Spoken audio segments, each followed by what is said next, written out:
Haney releases a list of 10 fighters that he wants to see Devin Haney fight in the future. Number 1 is Teofimo Lopez. Number 2, Shakur Stevenson. Number 3, Gervonta Davis. Number 4, Jerron Boots Ennis. Number 5, Brian Norman Jr. Number 6, Mario Barrios. Number 7, Keyshawn Davis. Number 8, Rolly Romero. Number 9, Conor Benn.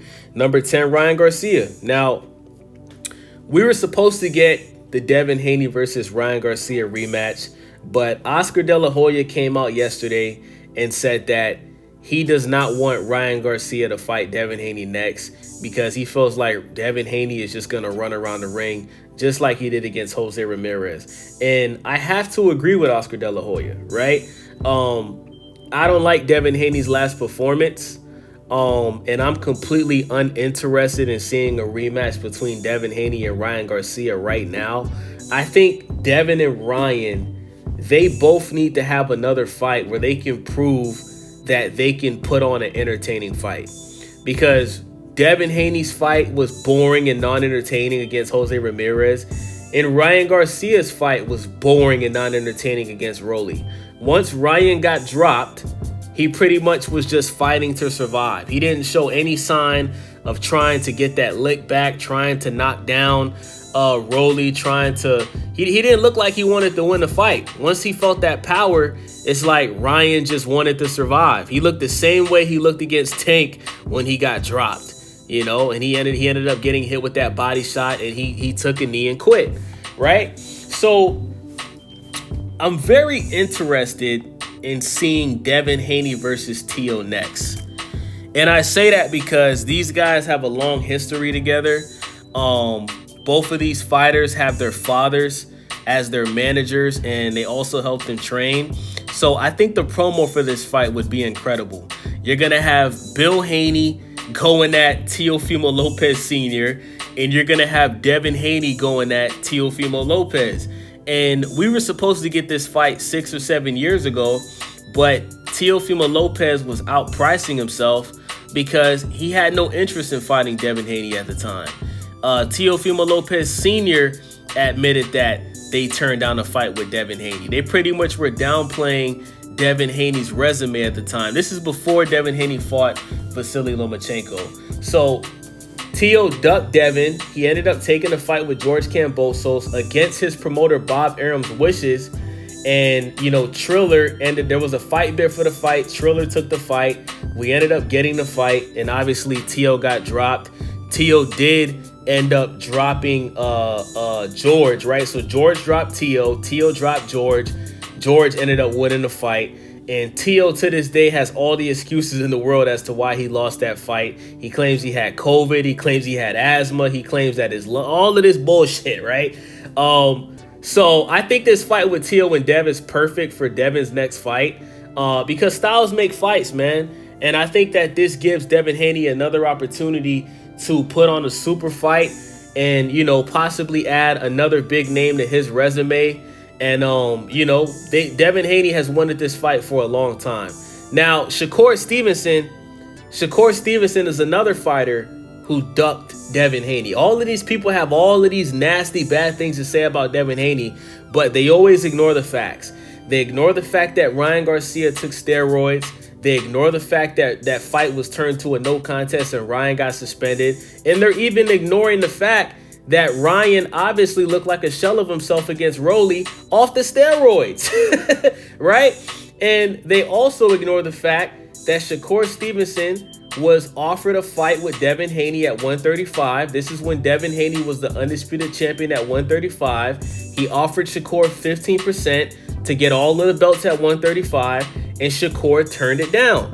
And then what Shakur did was he pretty much forced the sanctioning bodies to do a purse bid for the fight between Devin and Shakur. And then we all know Devin ended up dropping the belts and moving up to 140 to fight Regis Prograis. And then he took the belt from Regis Prograis, right? Now, number 3, Gervonta Tank Davis. This is the third fighter on this list that has been ducking Devin the Dream Haney. But now that Devin Haney had that fight against Ryan where he got dropped 4 or 5 times, I think that a fight between Gervonta Tank Davis and Devin Haney, I think that is very possible. And I think that if Gervonta Tank Davis can successfully defeat Lamont Roach, and I think that we could possibly get Tank versus Devin next year if Gervonta Davis doesn't retire. Remember, guys, Gervonta Tank Davis has said that after this year, he is going to retire from the sport of boxing. And it's looking like he's being a man of his word, because if he gets past Lamont Roach, he is going to have a super fight in November against Jake Paul at 190 pounds. And Gervonta Tank Davis is reportedly going to make $40 million for that fight. So, hopefully if Tank doesn't retire, hopefully we can get Devin Haney versus Tank at a catch weight next year, because I think Gervonta Tank Davis would make that fight happen because of how vulnerable Devin looked in his fight against Ryan and how vulnerable he looked against Jose Ramirez. Now, this next opponent on this list, Jaron Boots Ennis. I think this is a very dangerous fight for Devin Haney. And even though I'm a fan of Devin Haney and he is my favorite boxer, I would say that Jaron Boots Ennis would knock out Devin Haney at 147 pounds. Jaron Boots Ennis is just too skilled, too athletic. He has too much power in those hands. And I think that this will go all wrong for Devin Haney. Jaron Boots Ennis just stopped Stanionis, right? I'd rather see Devin Haney fight Stanionis than Jaron Boots Ennis, right? Now, the next person on the list, Brian Norman Jr. I'm going to be honest with y'all. I have never seen Brian Norman Jr. fight. Some may call me a casual for that. I just don't think Brian Norman Jr. just isn't a big name in boxing. He's not a popular fighter. And I don't know anything about him, man. I do know his father fought, what's his name? Homeboy that be doing the interviews. Anyway, next on the list, Mario Barrios. Now, after Devin fights Tio, right? I think that the next fight should be Devin versus Mario Barrios. Because Mario Barrios, he has a championship. He has a belt at 147 pounds. And I think there's a better chance of Devin beating Mario Barrios than Jaron Boots Ennis. I think most people would agree with that. So if Devin can successfully get past Teofimo Lopez, then fight Mario Barrios next and get that belt.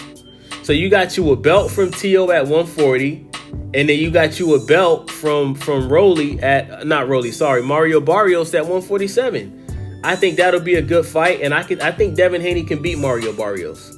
Gervonta Tank Davis moved up to 140 and knocked out Mario Barrios. I think Devin Haney can outbox Mario Barrios at 147 pounds. Next fighter on this list, Keyshawn Davis, the businessman. This would be a dangerous fight for Devin Haney, y'all. But as of right now, Keyshawn Davis is still fighting at 135 pounds. Devin Haney isn't fighting at 135 pounds anymore. So until Keyshawn Davis moves up to 147, there's no need to give a prediction on this fight, right? Because as of right now, it's just not a realistic fight for Devin Haney. Now, next on the list, Rolly Romero. I think Devin Haney can outbox Rolly Romero. But if Devin Haney does it in the same fashion as how he fought against Jose Ramirez, I think this would just completely tarnish Devin Haney's reputation in boxing. Because whether you like Devin Haney or not, Devin Haney is one of the most popular boxers in boxing right now, right? He's a pay-per-view star.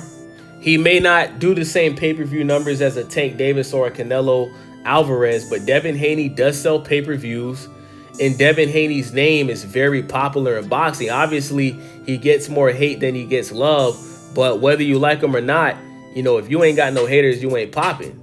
Everybody is always talking about Devin Haney, and if Devin Haney can put on a performance like how he did against Regis Prograis, against Rolly Romero, I think Devin Haney could win this fight. I really do, man. And I am interested in seeing that fight happen. But like I said, man, if Devin is just going to run around the ring like he did against Jose Ramirez, that would really, really, really hurt Devin Haney's stock in boxing to the point where I don't think anybody would want to watch his fights anymore, man. I think Devin Haney's next fight after that performance against Ramirez It's going to make or break Devin Haney's career in boxing. Now, next on that list, Conor Benn. Whew, I'm going to be honest with y'all, man. After seeing how good Conor Benn looked against Chris Eubank Jr., I think Conor Benn would beat Devin Haney at 147 pounds. Conor Benn is a hell of a boxer, man.